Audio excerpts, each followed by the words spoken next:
हम सबको cold coffee, donut, Bengal ये सारी चीज़ें पसंद हैं। किसे नहीं पसंद है? ये इरेसिस्टिबल है, हमारी शुगर क्रेविंग का सबसे अच्छा दोस्त है।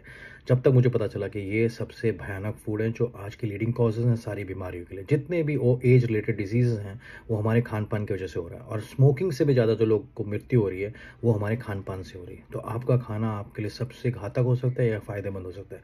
जो 2 मोस्ट डेंजरस खाने हैं हमारे, नंबर 1 जो है लिक्विड कैलोरी, जिसको बोलते हैं, जिसमें सोडा होते हैं, जो फ्रूट जूसेस होते हैं, नट मिल्क होते हैं, sweet coffee, sweet T, energy drink जो भी आप पीते हैं, ये आपके शुगर को और आपके इंसुलिन को ये स्पाइक कर देते हैं, ये बढ़ा देते हैं। दूसरी जो है वो है व्हाइट फ्लावर, मैदा।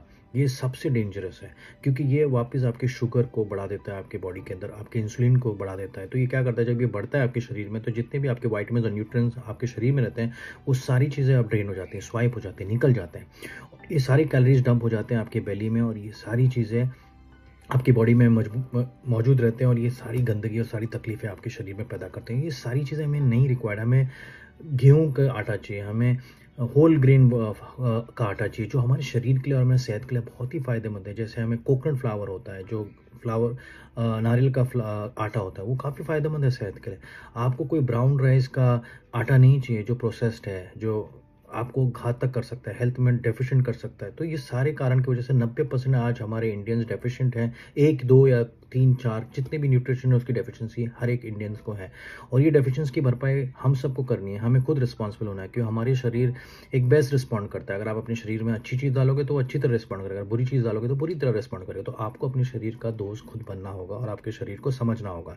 तो उसके लिए मैं सबसे इंपॉर्टेंट क्या करता हूँ कि omega 3 fatty acids, vitamin D, micro nutrients और तीसरी चौथी चीज़ जो होती है वो होते हैं प्री प्रोबायोटिक्स। तो ओमेगा 3 जो आपके ब्रेन है 70% फैट्स है, तो उसको गुड फैट्स मिलेगा तो वो हेडक्वार्टर आपका मजबूत होगा। दूसरा, आपने विटामिन D3, औरतें 40 साल की उम्र में मेनोपॉज फेज में जाती हैं तो 80% औरतें घर में रहती हैं तो उनको धूप का तो नहीं मिलता है, विटामिन D3 की डेफिशिएंसी होती है। उसके साथ सॉफ्ट बोन्स के लिए विटामिन डी बहुत इंपॉर्टेंट है। मैग्नीशियम, अगर आप देखें 45% बच्चे ADHD हैं, आज कॉग्निटिव स्ट्रेंथ में कमज़ोर हैं, जो इंसोम्निया है, जिसको सर दर्द होते रहते हैं, मसल फटीग या मसल पेन होते रहते हैं, तो ये सारी चीज़ें होती हैं मैग्नीशियम की डेफिशिएंसी। उसके साथ साथ अगर आप देखें तो प्री प्रोबायोटिक, ये तो हमारा गट का दोस्त है, इसको खुराक है। जो आप फाइबर दोगे, आपके जो अंदर के कीटाणु हैं वो मजबूत होंगे, गुड बैक्टीरिया की ज़रूरत होती है और आपका गट का 60-70% इम्यूनिटी वहाँ पे रिस्टोर्ड है। तो ये सारी चीज़ें आपके बॉडी में ऐसी उपलब्धि पैदा करते हैं कि आपका हेल्थ नेक्स्ट लेवल पे चला जाता है। तो यही चीज़ मैं कर रहा हूँ, यही चीज़ मैं अपनी फैमिली, कम्युनिटी और हमारे डिस्ट्रीब्यूशन सिस्टम से कर रहे हैं कि हम चाह रहे हैं कि एक अच्छा सोर्स, एक अच्छा न्यूट्रिशन लोगों की ज़िंदगी में आए जो उनके सेहत का एक बहुत ही बड़ा एक फ़ायदेमंद का सौदा बन सके। और वही चीज़ हम मार्केट कर रहे हैं और वही चीज़ को हम मार्केट में फैला रहे हैं। तो अगर आपको इस चीज़ में इंटरेस्ट है तो हम बात कर सकते हैं। Let's take it forward. God bless, bye bye.